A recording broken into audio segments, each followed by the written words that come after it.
Olá meninos, tudo bem? Hoje a gente vai relembrar sobre os números decimais, fazendo a transformação de um número decimal em uma fração, tá? A gente sabe que um número decimal, na verdade, ele pode ser demonstrado aqui como resultado de uma divisão, resultado de uma fração. Então aqui a gente tem o seguinte: um décimo, um centésimo e um milésimo correspondem às frações decimais, que são um décimo, um centésimo, um milésimo. Da mesma forma que a gente fala, a gente também escreve, tá? Então aqui eu tenho um décimo, quer dizer que é um décimo. Um centésimo, um centésimo. Como que é essa nomenclatura, professora? A gente tem o seguinte: lá na parte inteira a gente tem unidade, dezena e centena, certo? Da mesma maneira que a gente tem isso daqui, a gente também vai ter depois da vírgula na casa decimal.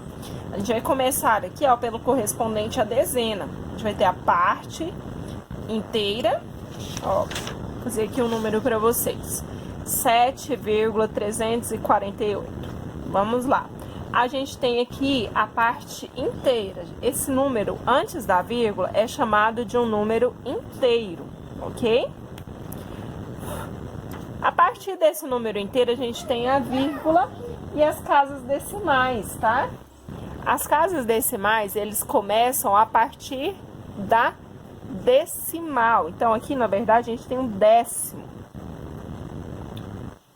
Décimo. Décimo, centésimo. Lembra? Dezena, centena. Então, décimo, centésimo.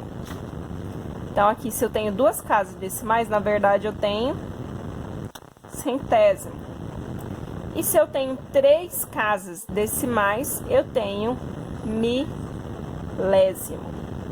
Certinho? Então, se o exercício te pedir assim, escreva até o centésimo. Na verdade, ele está falando que é um número com duas casas decimais. Milésimo, três casas decimais, ok?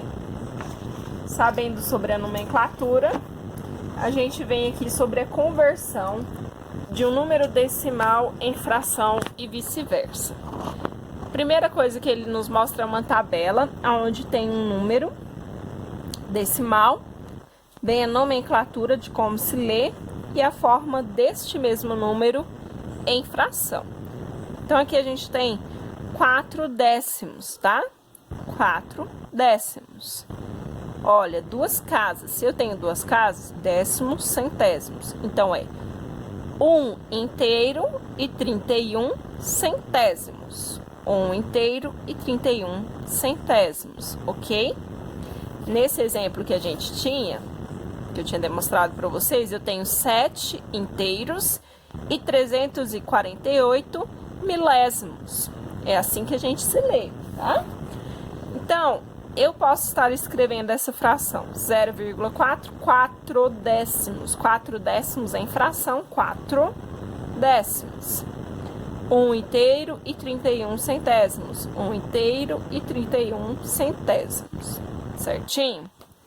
Vou fazer aqui para vocês a conversão desse número que a gente estava escrevendo aqui, como a nomenclatura, em uma fração. Para a gente estar fazendo a transformação de número decimal em fração, a primeira coisa que a gente tem que verificar é quantas casas decimais esse número tem. Nesse exemplo que eu passei para vocês, ele tem 3 casas decimais, é milésimo. Então, a minha base, o meu denominador dessa fração, 7,348. O meu denominador, ele vai ser 1000 de milésimos. Quantas casas eu tenho? 1, 2, 3. Então, eu vou ter 3 zeros, certo? 3 casas, 3 zeros. No meu numerador vai ser o número que eu tenho. Você só repete o número, só que sem a casa sem a vírgula, sem a casa decimais, tá? Outro exemplo, 1,38. Quantas casas decimais eu tenho? 2. Então, eu vou ter 2 zeros, ok? E aí, você repete o número sem a vírgula. Pronto. Passei esse número para a forma fracionária. E se eu tenho isso daqui, ó, 16,1, como que eu faço? Mesma coisa, meninas. Olha a parte decimal, só tem 1, então eu vou ter só um zero. Repete o número em cima, sem a vírgula. Facinho, né? Repete o número sem a vírgula em cima, no numerador, e no denominador você coloca de acordo com as casas decimais. Se tem 3 casas, vai ser 1000. 2 casas, 100. 1 casa, 10. Beleza?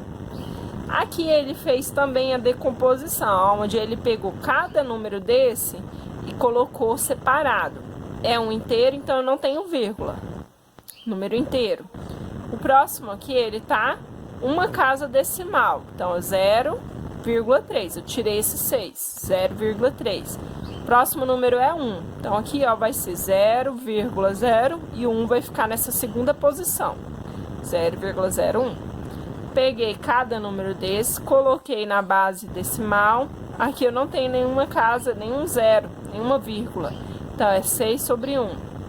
Aqui eu tenho uma casa decimal, depois da vírgula, um zero. 2 casas, 2 zeros.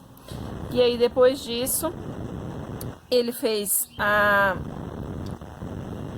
Como é que fala, gente? A transformação da fração para ficarem com a mesma base, que é a base 100. Então, aqui era o 6, para ficar com a base 100, eu teria que multiplicar por 100. Então, multipliquei os 2 por 100, ficou 600 e 100. Aqui é 3 e eu tenho 10. Para ficar com 100, é 10 vezes 10. Então, 3 vezes 10, 10 vezes 10. Toda vez que a gente faz uma conta com um dos números, a gente faz com todos, tá? Então, toda vez que eu faço uma conta com um fator, eu faço com os dois. Lembra quando a gente ia simplificar a fração, que eu tinha que fazer uma divisão? Eu fazia a divisão pelo numerador e a divisão pelo denominador. Aqui, quando a gente vai fazer equivalência de fração, é a mesma maneira. Se eu multiplico o meu denominador, eu também tenho que multiplicar o meu numerador, tá? Então, ele deixou todas as frações com a mesma base, a base 100. Pegou aqui 6 vezes 100. Para ficar com a base 100, 1 tem que multiplicar por 100. Então, 1 vezes 100, 100. 6 vezes 100, 600. E o 10, que número que eu tenho que multiplicar? 10. 10 vezes 10, 100. 3 vezes 10, 30. Aqui já está na base 100, só repetir. Depois ele somou os numeradores. Fração com denominador igual, só somar os de cima. Certinho? Agora ele fez uma conversão do contrário. Ele tem uma fração e transformou em número decimal. Meninos, aqui a gente tem duas maneiras de resolver essa questão. A primeira maneira é fazer o que ele fez. A gente está fazendo da mesma forma aqui, ó. Para a gente trabalhar com frações aqui, ó, fração decimal, a gente tem que ter a base. Denominador, a parte de baixo, tem que ser 10, 100, 1000 e por aí vai. Então, eu tenho que pegar o meu número e passar ele para uma dessas bases, tá? Meu número com vírgula. Nesse caso aqui, ele tem 2 sobre 25, ó. O 2 sobre 25. Eu consigo fazer uma multiplicação e transformar esse 25 por 10? Se for o número inteiro, eu não consigo. Então, tem algum número que eu consigo fazer a multiplicação por 25 que vai dar 100? Tem. Lembra quando a gente trabalha com 25, 50? Lembra de dinheiro, ó, moedinha. Quantas moedas eu preciso de 25 centavos para ter R$1? 4 moedas de 25 centavos. Então, 25 vezes 4 vai dar 100. Se eu multipliquei o de baixo, multiplico o de cima também, toda vez, tá bom, meninos?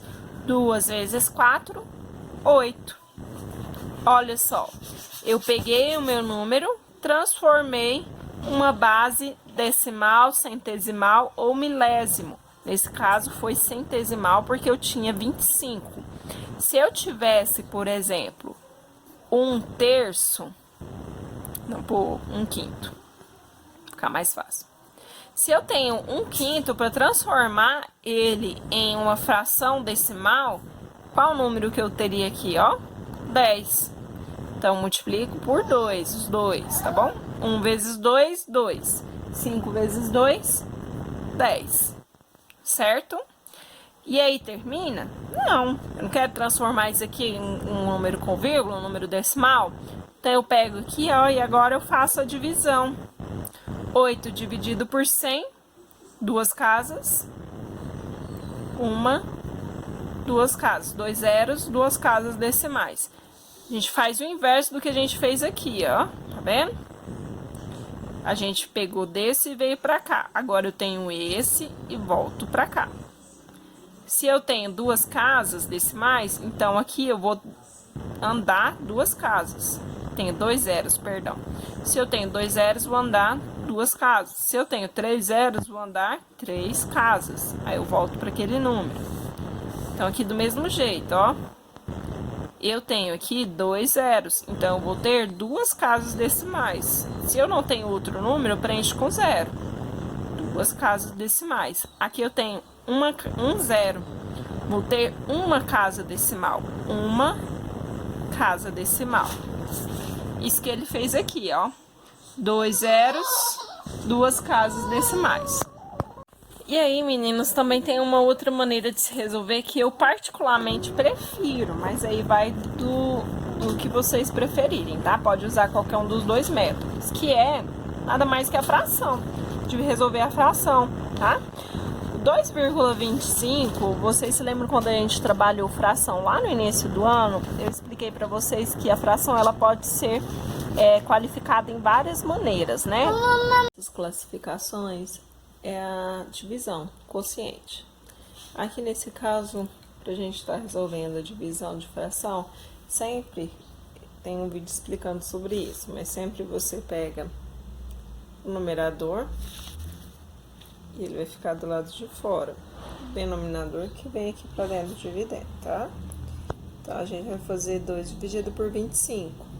O 2 é menor que 25, então a gente coloca o 0 e a vírgula. Continua menor, acrescenta outro 0. 200 já dá para dividir. Ainda lembrando ali da relação com o dinheiro, a gente pode verificar qual é o número. Eu tenho aqui 25, então 25 centavos, vamos dizer.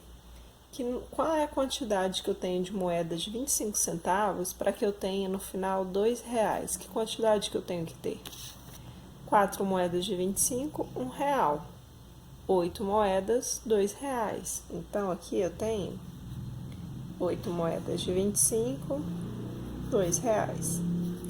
Faço a subtração, acabou minha divisão. Então, a divisão aqui dessa fração deu 0,08, que é o mesmo resultado que a gente tem aqui com a comparação de fração, quando a gente coloca a fração aqui na base decimal, tá? E aí, para finalizar, o livro aqui nos mostra como fazer uma comparação de um número na forma decimal. O que quer dizer isso? Lembra lá na comparação de fração, a gente tinha que falar qual era a maior parte que havia sido consumida. Aqui é a mesma forma, comparação, eu vou comparar os dois números e verificar quem é o maior e quem é o menor, tá? Como que eu faço isso com o número decimal? A gente vai analisar, primeiramente, a parte inteira, que fica na parte esquerda aqui da minha vírgula, antes da vírgula. Essa parte inteira, você vai analisar dos dois números. Se os dois forem diferentes, você já pode verificar quem é o maior e, consequentemente, o maior número decimal. Nesse caso, 9 é maior que 2. Eu tenho, então, que o 9,365 será maior que 2,489, ok? Aqui, ó. Como 2 é menor que 9, então, esse valor é menor que 9. Aí, tem outro exemplo, que é quando essa parte inteira for igual. Se a minha parte inteira é igual, eu vou analisar o restante dos números, que é a parte decimal, os números que ficam depois da vírgula. Então, eu vou analisar todo aquele número que fica depois da vírgula. 569 é menor ou maior que 698? Menor. Logo, esse número decimal inteiro também será menor do que este outro número decimal. Certinho? Então, aqui ele fala isso. 569 é menor que 698, então 5,569 também será menor que 5,698. Os demais exercícios vocês vão conseguir resolver de acordo com esse texto e com essa explicação. Lembrando sempre que ali na número 1, ele pede para você colocar os números posicionando de maneira que o 3 seja nessa posição. O que isso quer dizer? Aqui, ó, no 0, nesse outro 0, eu posso colocar quaisquer desses números. Sendo que, casa decimal, meu centésimo fique 3. Então, aqui poderia ser 9,53, 5,33 e por aí vai. Ok? Ele fala que você tem que utilizar as fichas, pode estar repetindo, então você pode colocar qualquer número que você quiser utilizando essas fichas, certo? Se vocês ficarem com dúvida em relação aos exercícios, dá uma olhadinha também nos exercícios que a gente fez sobre fração, que ajuda bastante. Dá uma revisada, vê se ficou alguma dúvida. Qualquer coisa, volta aqui no vídeo, vê novamente. Tenta realizar os exemplos do livro sozinho, que vocês vão conseguir, ok? Muito obrigada por terem assistido. Anote suas dúvidas para perguntar nas aulas que a gente vai ter através do Zoom. Vocês serão avisados através da agenda pela coordenação, com o código, o horário e o dia das aulas de vocês comigo. Muito obrigada. Fiquem em casa, fiquem tranquilos, que logo a gente se vê. Tchau, tchau.